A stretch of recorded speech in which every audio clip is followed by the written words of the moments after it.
সব কিছু যেন অন্যরকম না, সকালটা অন্যরকম, বিকেলটা অন্যরকম, আকাশ বাতাসটাও একটা অন্যরকম। আসসালামু আলাইকুম, কেমন আছেন সবাই? আশা করি সবাই খুব ভালো আছেন।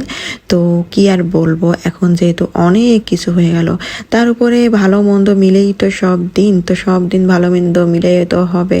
নতুন নতুন করে নতুন নতুন জীবন শুরু হচ্ছে সকলের। তো এই যে আমার গাছটাও আমি নতুন নিলাম, তো নতুন করে লাগাবো। আসলে সব কিছু দেখলাম, বুঝলাম, শুনলাম। আমার কথা হচ্ছে, দেশের মানুষ দেশের জিনিস যদি রক্ষাই না করতে পারে তাহলে কিসের দেশ, তাই না? মানে এই যে অবস্থা, গণভবনে একটা গাছও পর্যন্ত মানুষ ছাড়লো না। মানে এটা ভাবলে কেমন লাগে, মানে এটা কি ধরনের আচরণ, মানে এটা কি মানা যায়? এই লুটপাট করার কি দরকার ছিল আমি বুঝলাম না। মানে একটা গাছ, মানে পুঁই শাক কি তোরা কোনোদিন খাসনি বাবা? মানে পুঁই শাকও ছিঁড়ে ছিঁড়ে তারা নিয়ে যাচ্ছে, শাক তুলে তুলে নিয়ে যাচ্ছে, মাছ, মানে এগুলা কিসের পরিচয় দেয়? এটার জন্য কি আন্দোলন করছিল ছাত্ররা? মানে এটা কিসের পরিচয় দেয় বলেন তো?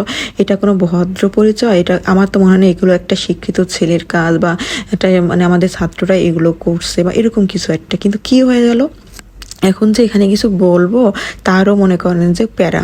তো প্যারা কাটাতে ওঠার এত টাইম নেই আসলে, কি বলবো, যা এত অবস্থা হলো আমাদের পেজ চালাতে এসে। এমনিতে আমরা জীবনে কত প্রবলেম ফেস করে এই পেজটা চালাইতেছি, তার উপর যদি আবার এই বারবার ইন্টারনেট বন্ধ।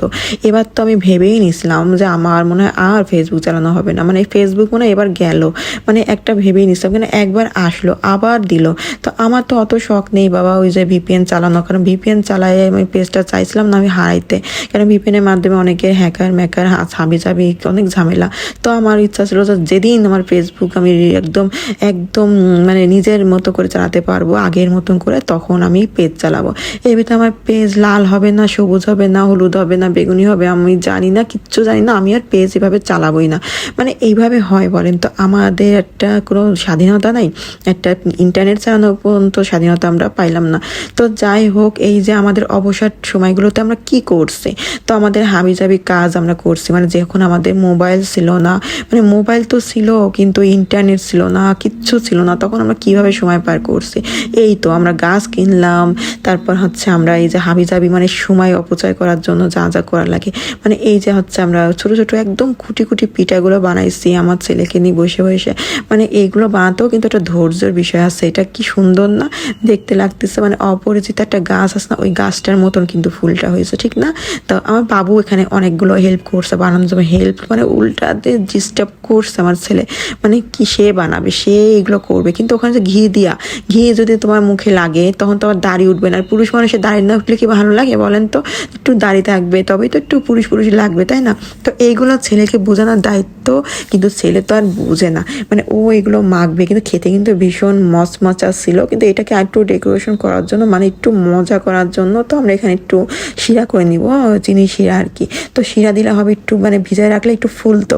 কিন্তু আমার তো অত ধৈর্যই ছিল না, আমার মনে হচ্ছিল আমি এখন খাবো, কারণ মচমচা জিনিস তো একদম চিনি চিনি লাগছিল মুখে যখন শিরাতে দেওয়া হচ্ছে, তো আমি এগুলো খেয়ে নিছি।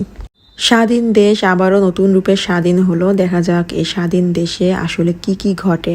এটাও কিন্তু একটা প্রজন্মের দেখার বিষয় আছে, যেহেতু আমাদের সন্তানরা নতুন নতুন বই পাবে, নতুন নতুন হিস্ট্রি পাবে তারা। তো জীবনটা কেমন কাটে আসলে ওইটাই বেঁচে থাকলে আমরা আসলে অবশ্যই দেখবো আসলে আমাদের এই নতুন স্বাধীন দেশটা আসলে কেমন স্বাধীন থাকে বা কেমন ভাবে চলে, তাই না? তো এখানে একটু বাদাম ছিটাই দিলাম আর কি, নিজেরা নিজেরা খাবো আর কি, অত সাজগোজ করার। তো এই হচ্ছে অবস্থা। তো সবাই অবশ্যই পেজটাতে কন্টিনিউ করতে থেকো, পেজটা ফলো দেওয়া আমার একদমই, মানে এই পেজে কাজ করতেছি না খুব বেশি একটা ভালো, তবে ইনশাল্লাহ ভালো ভালো কাজ দিব। আর সবাই অবশ্যই পেজটা ফলো দিতে ভুলো না, যে যেখান থেকে দেখতেছো অবশ্যই পেজটা ফলো দিয়ে দিও। সবাই ভালো থেকো, আল্লাহ হাফেজ।